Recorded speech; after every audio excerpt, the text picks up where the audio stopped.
you have your 5-year bachelor's program or your 5-year master's program. One of the requirements in order to graduate is to acquire so many hours. I think it was roughly over 400 hours in order to graduate, interning with a firm or multiple firms to get experience. The post-college experience is what they technically call an IDP, which is the Intern Development Program. Before, about 3 months ago, you had to acquire 5,600 hours of practice in the field of architecture under a licensed architect. Then once you finish your IDP hours, or during the finishing of the IDP hours, you're also required to take 7 licensing tests. And we're both in the progress of, I think I've just completed all my hours, but we're starting our tests and getting through that, which is not an easy period because it feels like you're going back to school, and while you're working full time, it's a lot of pressure.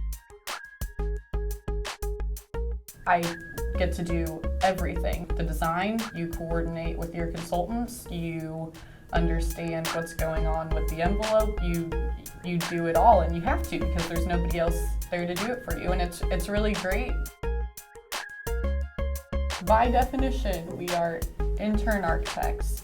However, there's been some recent debates about the meaning of that term and just what all that includes and who that includes. And in the public, I pretty much just introduce myself as an architect, just because they're not in my field of work. So I feel like going into the long spiel of, hey, I'm an intern architect, but I'm really an architect, in practice and haven't got my license yet.